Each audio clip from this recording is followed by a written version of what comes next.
이 전도서는 참 어려운 책이에요. 자꾸 읽고 읽더라도 이렇게 완벽하게 해석이 잘 안 되는 것 같아요. 그래서 여러 책을 보는데도요, 해석하는데 어려움이 있습니다. 그래서 제가 여러 책을 보고 또 연구하면서 깨달아진 것을 오늘 함께 나누고자 합니다. 자, 먼저 19절을 한번 읽어볼까요? 19절. 자, 읽어보겠습니다. 시작. 지혜가 지혜자를 성읍 가운데 있는 10명의 권력자들보다 더 능력 있게 하느니라. 내가 깨달은 것은 오직 이것이라. 곧 하나님은 사람을 정직하게 지으셨으나 사람이 많은 꾀들을 낸 것이니라. 지혜자 한 사람이 10명의 권력자들보다 더 능력이 있다, 이렇게 말씀하세요. 지혜자 한 사람이 10명의 권력자, 여기 10명의 권력자라고 하는 것은 10명의 어떤 통치자들, 힘을 가진 사람들, 지식을 가진 사람들, 그 사람들보다 훨씬 더 지혜롭고 능력이 있다 하는 그런 말씀이에요. 여러분, 이 세상 살이는 어떻게 살아가는 거냐면 사람들이 모여서 회의를 해야 돼요. 사람들이 모여서 회의를 많이 하면 할수록 지혜가 모아져요. 그래서 더 좋은 지혜로 이 세상 살이를 꾸려갈 수가 있습니다. 그런데 인간이 누구인가? 하나님은 무엇을 기뻐하는가? 인간은 어떻게 살아야만 하는가? 이런 이것은요, 10명의 권력자가 의논한다고 깨달아지는 게 아니라는 거예요. 그거는 하나님으로부터 지혜를 받은 사람만이 알 수 있기 때문에 그 한 사람이, 하나님으로부터 지혜받은 한 사람이 10명의 권력자들이 의논하고 해야 하는 것보다 훨씬 더 지혜롭다 하는 것을 보여주는 거예요. 이 전도서에서는 계속 하늘의 지혜와 땅의 지혜를 비교하고 있는 것입니다. 이 세상에서는 세상살이를 해나가야 돼요, 어쨌든. 그런데 하나님 앞에서 지혜롭게 산다는 것은 의논으로 되는 것은 아니라는 것을 말씀하고 있습니다. 그래서 그 지혜는 하나님이 주시는 거예요. 자, 고린도전서 1장 21절 읽어봅시다. 1장 21절 시작. 하나님의 지혜에 있어서는 이 세상이 자기 지혜로 하나님을 알지 못하므로 하나님께서 전도에 미련한 것으로 믿는 자들을 구원하시기를 기뻐하셨도다. 이 세상 지혜로는 하나님을 알 수 없어요. 사람들 사이에 서로 의논합니다. 신이 있느냐 없느냐, 사람은 어디서 왔느냐, 여러 가지 생각을 많이 합니다. 그런데 그 지혜로는 하나님을 도무지 알지 못한다는 거예요. 사람들이 의논한다고 해서 하나님을 알 수 있는 게 아니에요. 이거는 하나님이 주셔야 돼요. 그래서 여기에 하나님께서 전도에 미련한 것으로 믿는 자들을 구원하시길 기뻐하셨도다. 그러니까 전도하는 방법 외로는 하나님의 지혜를 알 수 있는 길이 없다는 거예요. 우리가 복음을 증거하는 것은 뭐냐면 예수를 믿으세요, 구원받습니다. 이게 하나님의 지혜거든요. 이 방법 외에는 인간의 지혜를 얻을 수 있는 길이 없다는 것을 얘기하는 거예요. 그래서 이 전도가 귀한 겁니다. 전도하는 방법 외에는 사람이 지혜롭게 될 수가 없어요. 여러분, 예수를 믿는다는 게 얼마나 지혜로운 일인 줄 아십니까? 자, 에베소서 1장 7절부터 9절까지인데요. 우리 함께 한번 읽어봅시다. 시작. 우리는 그리스도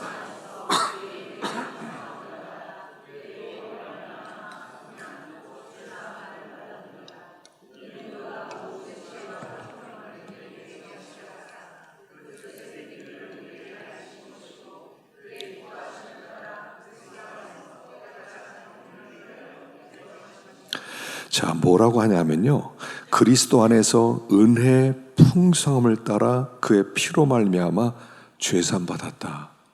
그런데 이것은요, 8절에 이는 그가 모든 지혜와 총명을 우리에게 넘치게 하사 그 뜻의 비밀을 알려주신 것이다. 예수를 믿는다는 것은요, 하나님이 우리에게 지혜와 총명을 넘치게 받은 사람만 이 지혜를 받을 수 있다는 거예요. 이 세상 그 똑똑한 사람도, 그 누구도, 그 어떤 사람도 이 하나님의 지혜, 예수를 믿으면 구원을 받습니다. 죄사함을 이걸 모른다는 거예요. 근데 지혜를 하나님이 주신 사람만 이걸 안다는 거예요. 여러분, 예수 믿는 사람이 참 지혜롭습니다. 우리가 예수를 믿었다는 거 하나님의 지혜를 주셨다는 뜻이란 말이에요. 하나님의 엄청난 지혜를 우리에게 부어주심으로 말미암아 하나님의 비밀을 깨닫게 된 거예요. 이 지혜를 가진 자는 이 땅에 하나님 모르는 사람들이 아무리 모여서 회의를 하고 모임을 하고 뭔가를 찾고 연구해도 이 하나님의 지혜는 감당할 수 없는 거라는 거예요. 예수 믿는 사람 지혜로운 사람입니다. 공부 하나도 안 해도요, 학교 근처에도 가본 적이 없어도요, 예수를 믿고 하나님 기뻐하는 거 이거 얘기하면요, 공부 많이 한 사람도 감당할 수 없는 하늘의 지혜를 가진 사람이 되는 것이다 라고 얘기하는 거예요. 여러분, 예수 믿는다는 게 참 나이를 먹어갈수록요, 얼마나 엄청난 복인지 몰라요. 와, 어떻게 예수를 내가 다 믿었지? 와, 어떻게 하다가 이 주님을 만나지? 예수님 안 만나면 어떡할 뻔했지? 정말 예수를 믿는다는 것은요, 엄청난 지혜자가 되는 것이다 라고 말하는 것입니다. 사람은요, 부패했기 때문에 그 속에서 나오는 것은 썩은 것밖에 없어요. 사람은 타락했기 때문에 기껏 생각한다는 것이 가만히 보면 쓰레기 같은 생각밖에 못해요. 그러나 예수를 믿고 그 하나님의 지혜를 받은 사람은 생각하는 게 정결하고 거룩하고 감동적이고 아름답고 이런 생각이 나오는 거예요. 이런 사람 한 사람이 10명의 주님을 모르는 사람들의 권력자보다 훨씬 더 능력이 있고 지혜롭다라고 말씀하는 것입니다. 자, 두 번째로 생각할 것은 20절입니다. 20절과 21절 시작. 선을 행하고 전혀 죄를 범하지 아니하는 의인은 세상에 없기 때문이로다. 또한 사람들이 하는 모든 말에 내 마음을 두지 말라. 그리하면 내 종이 너를 저주하는 것을 듣지 아니하리라. 너도 가끔 사람을 저주하였다는 것을 내 마음도 알고 있느니라. 이 세상에는요, 선만 행하고 전혀 죄를 범하지 않는 의인은 없어요. 우리가 예수를 믿습니다만 선만 행하십니까? 전혀 실수도 하지 않고 죄도 범하지 않고 악도 행하지 않습니까? 우리가 예수를 믿어서 하나님의 말씀을 붙들고 산다지만 우리가 완전하지 못하다는 거예요. 우리도 실수하고 우리도 말할 때 보면 잘못된 말들도 하고 잘못된 행동도 할 때가 있단 말입니다. 그렇기 때문에 사람들이 나에게 뭐라고 하는 그 말에 마음 쓰지 말라는 거예요. 마음 쓰지 말아요. 어떤 사람이 나를 뒤에서 이러쿵저러쿵 비난할 수도 있고 어떤 평가를 내릴 수 있어요. 험담할 수 있어요. 그럴 수 있지요. 뭐 나도 그런 욕 안 했습니까? 나도 어떤 사람 비난 안 합니까? 뭐 이렇게 대통령 후보 나오면 이 사람 욕하고 저 사람 욕하고 안 합니까? 그렇기 때문에 다른 사람들이 나에 대해서 뭐라고 하는지 마음 쓰지 말라는 거예요. 여러분, 이 말씀이요, 참 자유를 줘요. 죄송합니다. 나는 완전하지 않아요. 이게 우리를 자유롭게 해요. 완전하지 않아요. 제가 이렇게 목회자로서 설교를 하기도 하고 목회를 하는데 실수가 얼마나 많습니까? 그 실수 많아도 그게 나예요. 제가 말씀을 드렸잖아요. 전 설교 그렇게 잘한 사람이 아니에요. 전 예수님도 아니고 저는 뭐를 그렇게 달변가 그런 사람도 아니고 그냥 내가 아는 것만큼 하나님이 하라 하는 말씀만 그냥 하는 거예요. 그러니까 자유로워요. 그 설교를 목사님이 그거밖에 못합니까? 그게 저예요. 그러니까 자유로워요. 뒤에서 뭐라고 하더라도요, 그 맞아요. 그게 저예요. 근데 하나님이 그런 사람을 세워서 내 말을 전해라 이러는 거예요. 그럼 나는 어떻게 하면 돼요? 최선을 다해서 나만큼 하면 돼요. 나만큼 열심히 준비하고, 그리고 나서 막 너무 잘하려고 하지 말고, 뭐 대단한 사람처럼 하려고 하지 말고, 나만큼 말씀을 전하면 돼요. 그럼 하나님, 그래 됐다, 이제부터 내가 일하마, 그러는 거예요. 그러니 부족한 게 있는데 뒤에서 사람들이 욕한다 한들, 뭐 그 나와 관계없는 얘기입니까? 맞는 얘기를 할 때가 많거든요. 비방을 하고 욕하고요, 그럴 수 있어요. 그게 나니까요. 그렇게 생각하면 자유로워요. 뒤에서 사람들이 욕을 한다, 왜 나를 욕해? 부족하니까 욕하죠.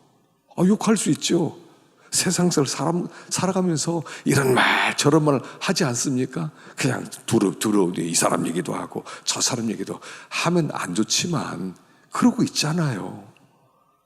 부족해요. 완전하지 않아요.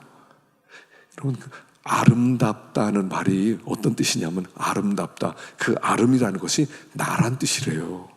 나답다, 그게 아름다운 거래요. 나다우면 아름다운 거예요. 하나님이 저에게 예를 들어서 한 달란트의 은사를 주셨어요. 그럼 한 달란트 은사를 가지고 열심히 하면 되는 거예요. 근데 한 달란트 받은 내가 나 2달란트 받은 것처럼 해야지. 그럼 아름답지 못한 거예요. 말을 막 꾸미면서 잘하려고 그러면 나답지 못한 거예요. 그건 아름다운 게 아니에요. 나다움은 아름다운 거예요. 나로서 최선을 다해서 말씀을 준비하고 또 기도하고 내가 할 수 있는 모든 능력을 다해서 최선을 다하면 그게 나다운 거기 때문에 이게 아름다운 거예요. 그래서 여러분들, 사람들이 나에 대해서 뭐라고 평가하는지 별로 관심 두지 마세요. 여기 이렇게 이야기하지 않습니까? 내 종이 너를 저주한 것을 듣지 아니하리라. 종도 저주를 해요. 우리 집에서 나를 도와주면서 우리 집에 밥 먹고 있는데 그 종이 나를 저주하는 것도 들을 수 있어요. 거기까지 들을 필요가 뭐 있겠냐는 거예요. 뒤에서 얘기하라고 하세요. 이런 얘기 저런 얘기 하라고 하세요. 괜찮아요. 그게 내가 완전하지 못하다는 증거고, 그러니까 그 사람들이 그렇게 얘기한 것이고, 그렇지만 나는 그 사람들이 뭐라고 하더라도 괜찮아요. 난 나다운 만큼 했으니까. 여기에 자유가 찾아와요. 여러분, 자유가 중요해요. 영적인 자유예요. 어떤 사람 말 하나를 생각하고 막 기분 나빠하고 밤에 잠도 이루지 못하고 막 일주일 내내 기분 나빠하고, 그럴 필요 없어요. 뭐 실수도 많이 하는 게 사람인데, 부족한 게 나인데 욕 안 들어먹을 거예요? 욕 좀 들어먹으세요. 괜찮아요. 욕 많이 먹으면 오래 산대요. 괜찮아요. 그게 나예요. 그때부터 자유가 찾아와요. 누구를 만나도 자유롭고요. 우리 아이가 수련회 강사로 이렇게 와달라고 그러는데, 큰 교회인데 영어로 해야 된다고, 자기 못하겠다고 그랬대요. 그래서 그러지 마. 이제 네가 떠는 이유는 뭐냐면 너무 잘하려고 그래. 잘하려고 하지 마. 너무 잘하려고 하지 마. 하나님은 부족한 너를 세워서 너의 필요한 말씀을 주시는데, 네가 무슨 너무 잘하려고 그래서 떨고 있냐? 그러지 마. 그냥 순종하는 말을 해. 하나님이 필요한 대로 은혜 주실 거야. 제가 얘기를 그렇게 했어요.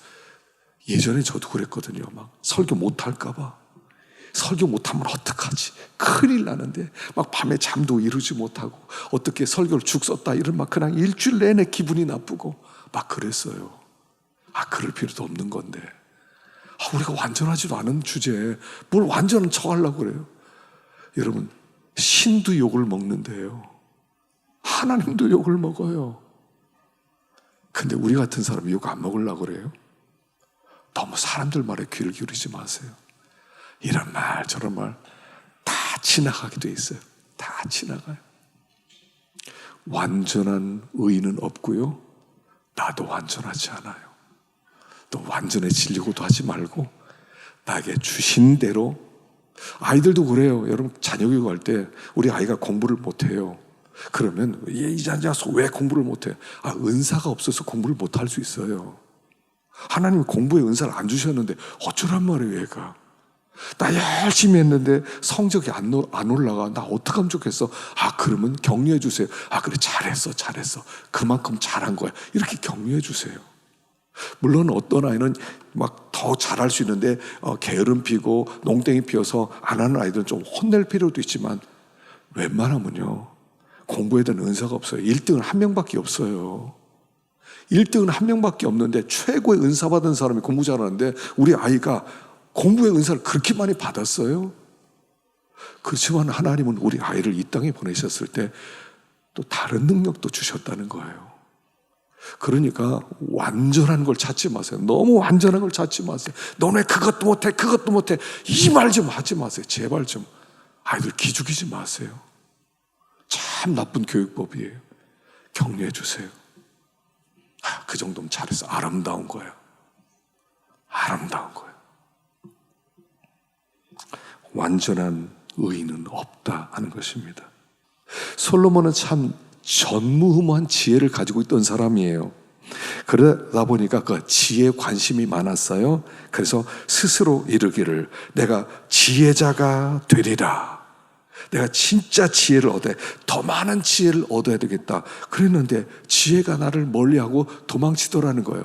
나 지혜 좀 더 많이 갖고 싶어. 나 지혜자가 되고 싶어. 그래서 공부 좀 하고 또 책도 좀 보고 연구도 하려고 그랬더니 오히려 더 지혜가 더 어디로 사라졌는지 없어져 버리더라는 거예요. 이 뜻은 뭐냐면 지혜는 하나님의 계시로만 깨닫는다는 거예요. 지혜는 책 읽고 공부한다고 얻어지는 게 아니란 말이에요. 이 세상 지혜는요 공부하면 돼요. 경전, 좋은 책들 이런 거 자꾸 읽으면 참 아는 게 많아져요. 박학다식한 아주 참 모든 걸 아는 사람. 그러나 하나님의 지혜는 하나님의 계시로만 깨닫게 되는 거예요. 예수님께 계속 누누했던 얘기가 뭐냐면 너희가 깨달았느냐 얘기를 계속 하셨다고 그랬죠. 깨달았느냐. 너희들에게 깨달음이 없느냐. 깨달아라. 예수님이 깨달으라는 얘기를 계속 하셨어요. 이 깨달으라는 것은 뭐냐면 하나님의 계시로만 알게 되는 건데 하나님이 눈을 밝혀주시고 하나님의 은혜를 받아서 깨달아라. 그 깨달음으로 말미암아 영적인 각성이 일어나고 영적인 눈이 열려지는 것을 얘기하는 거예요. 그때 지혜가 오는 거예요. 자, 그래서 마태복음 11장 27절에 보면 마태복음 11장 27절 읽어봅시다. 시작. 내 아버지께서 모든 것을 내게 주셨으니 아버지 외에는 아들을 아는 자가 없고 아들과 또 아들의 소원대로 계시를 받는 자 외에는 아버지를 아는 자가 없느니라. 아들의 소원대로 계시를 받는 자 외에는 아버지를 아는 자가 없느니라. 여기 뭐냐면 계시를 받는다는 것은 하나님이 깨닫게 해주신다는 거예요. 하나님이 눈을 밝혀주신다는 거예요. 하나님이 눈을 밝혀주셔야 돼요. 여러분 성경 공부가 이게 이제 어려운 게 뭐냐면요. 성경은 단순히 공부하는 책이 아니에요. 성경은 계시로 깨닫는 책이에요. 깨닫는 책. 제가 설교하면서 항상 어려움을 느끼는 게 뭐냐면요. 제가 이제 설교할 본문들을 제가 미리 연구를 해놓은 게 많이 본문이 있어요. 그래서 한 20개 정도는 언젠가 이거 설교해야지 하고 성경 공부해놓고 또 성경 공부하고 이런 본문들이 이제 알처럼 많이 있어요. 근데 정작 공부가 충분히 됐다. 이게 참 좋았어. 그 부분을 내가 설교해야지 하고 딱 끌어서 설교하려고 그러면 설교가 본문이 뭐라고 하는 줄 아세요? 나 아니야 그래요.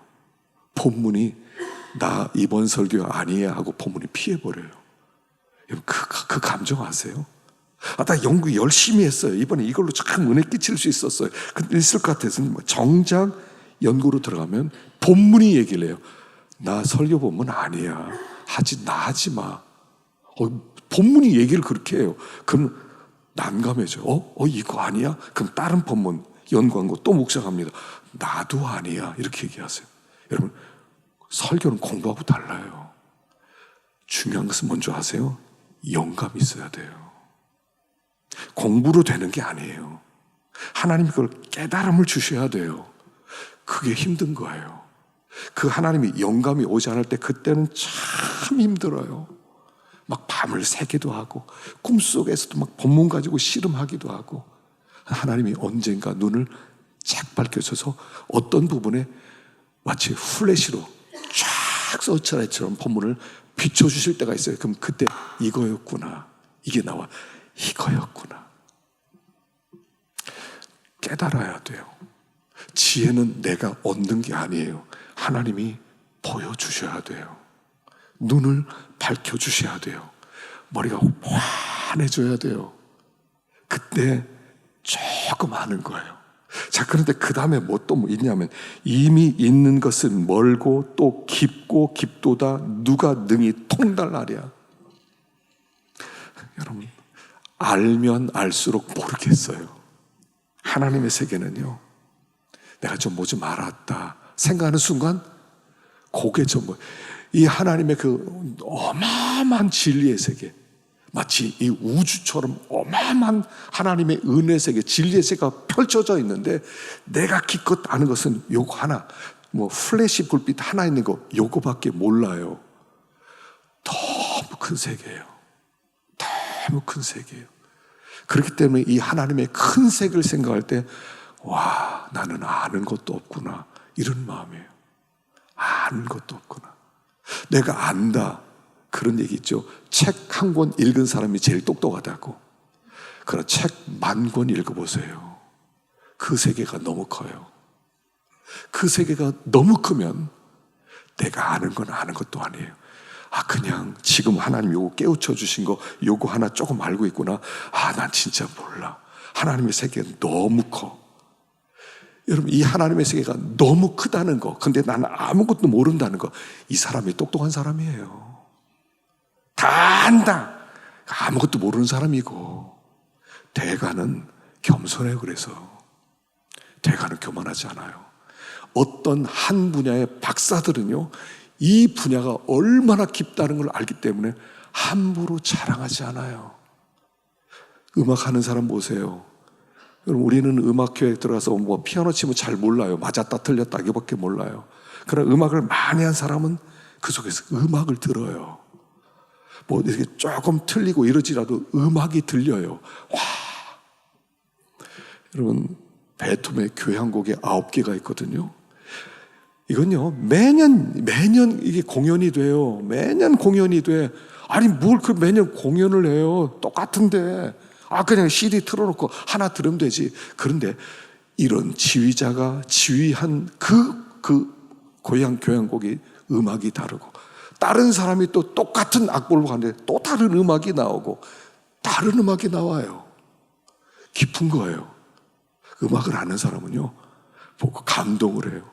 사실 우리가 뭐 조성진, 이윤찬 이런 피아니스트가 피아노 치는 건 잘 몰라요. 잘 친다 이거밖에 몰라요. 그 음악 아는 사람은요, 깊이를 알아요. 우린 잘 몰라요. 여러분, 지혜라고 하는 거 깊어요. 뭐 좀 안다? 몰라요. 이 좀 알고 나니까요, 내가 뭐 안다 말도 못 하겠어요. 그냥 그 엄청난 하나님의 은혜 세계, 사랑과 진리의 세계에서 조금 그냥 이렇게 손가락질을 끄적끄적 하다가 하나님 앞에 가는 것 같아요. 이미 있는 것은 멀고 또 깊고 깊도다. 누가 능히 통달하랴. 솔로몬의 고백이에요. 솔로몬 같은 사람이 다 모르겠어. 전무후무한 지혜를 가졌다고 하는 솔로몬이 다 잘 모르겠어.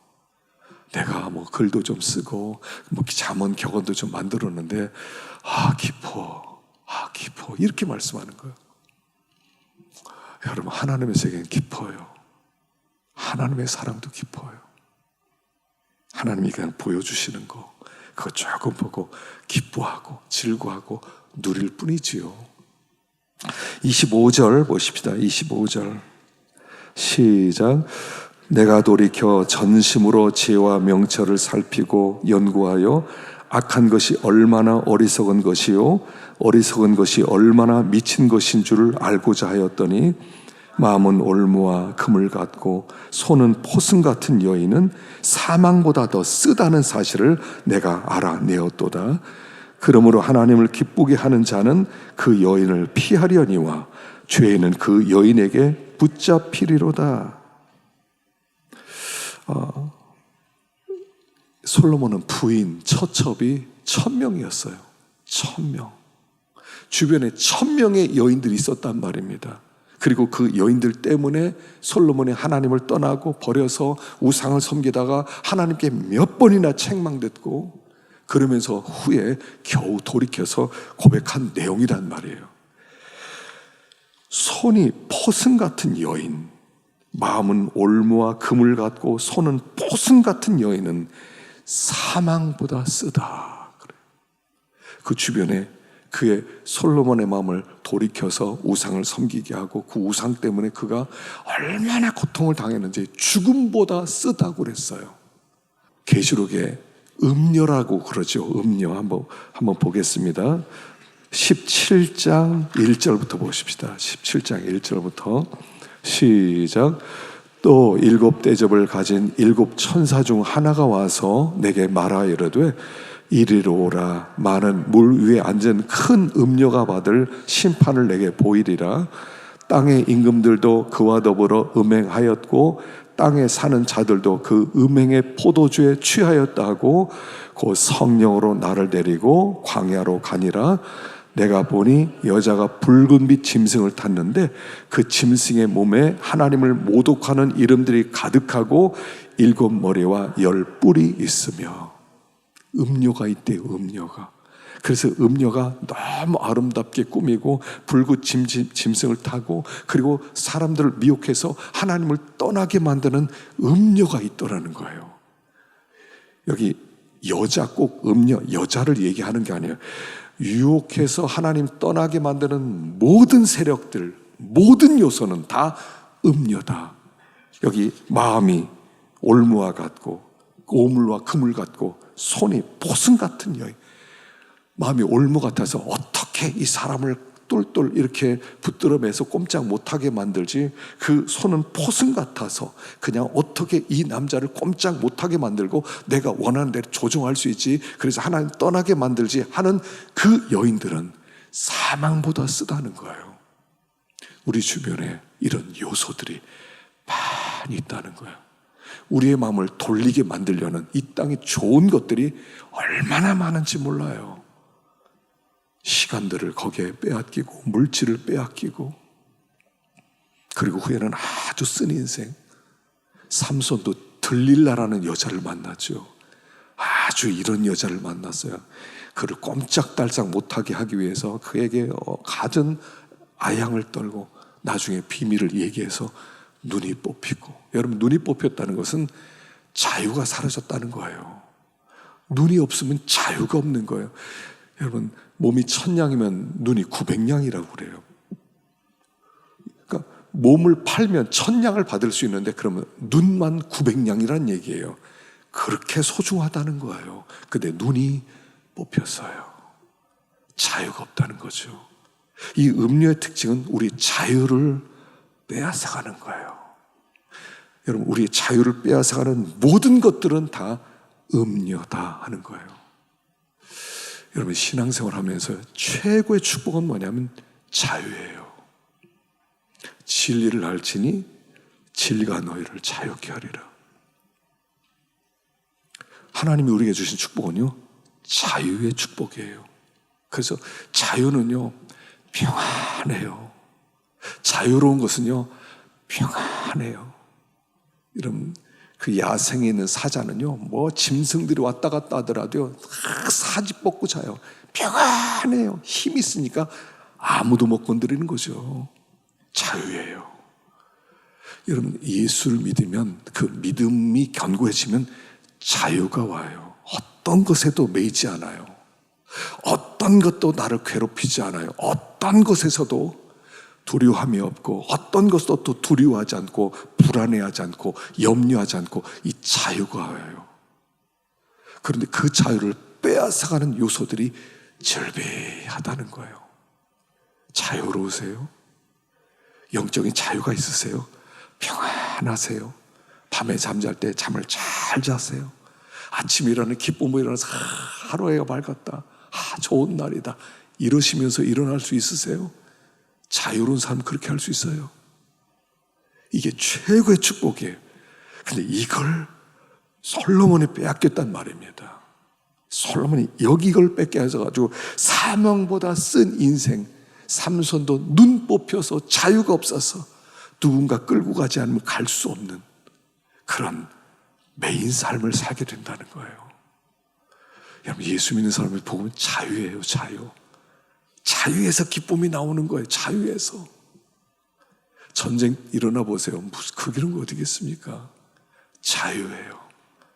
예수 안에서의 자유를 누리란 말이에요. 예수 안에서. 근데 이게 보세요.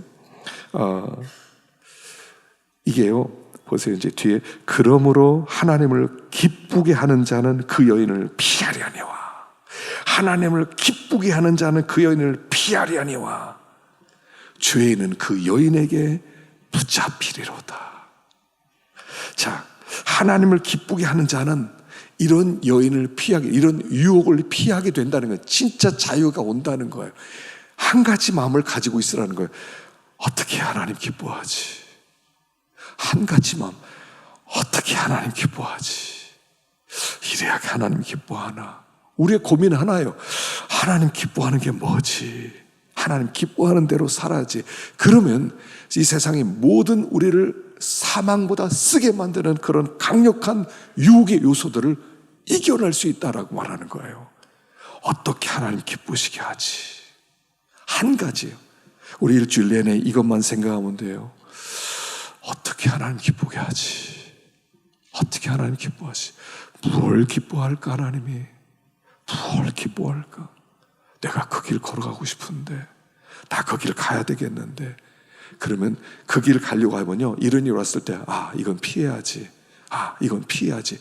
이런 여인들을 피하게 된다는 거예요. 그리고 진정한 영적 자유를 누리는 거예요. 자유를 누리는 거예요. 여러분, 성도의 삶은요, 축복의 삶입니다. 축복의 삶이에요. 이 비밀을, 이걸 깨달아야 돼, 이 비밀. 영적 자유의 비밀. 매이는 게 없어요. 매이는 게 없어요. 우리가 사는 세상은 음녀입니다. 음녀. 우리들의 마음을 빼앗아서 하나님을 떠나게 만들고 영적 포로로 만들어서 온갖 죄를 짓게 만들고 괴로워하게 만들고 그래서 눈몽사처럼 만들고 그게 이 세상에 하는 일이란 말이죠. 그래서 우리가 영적 자유를 누리고 하나님을 기쁘시게 해야지. 이거 하나, 여러분 이거 하나 품으십시다. 하나님 기쁘시게 드려야지. 하나님 기쁘시게 드려야지. 그리고 하나님이 주시는 감동, 하나님을 기쁘게 해드려야지. 그럼 그때부터 성령의 감동이 찾아와요. 그래, 정말 하나님 기쁘게 하고 싶어? 그럼 이렇게 한번 해봐. 이렇게 해봐. 우리를 이끌어 가세요. 그것만 따라가면 돼요. 자꾸 따라가면 돼요. 그럼 점점 더 자유로워요. 평안해져요. 평안해져요. 막혔던 것들이 하나둘 풀려가기 시작해요. 그 안에 기쁨이 있어요. 그게 예수 믿는 사람의 축복인 것입니다. 축복인 것입니다. 아무쪼록 이번 한 주도 영적 자유 속에서 주님을 향해 달려갈 수 있는 우리가 되기를 축원합니다.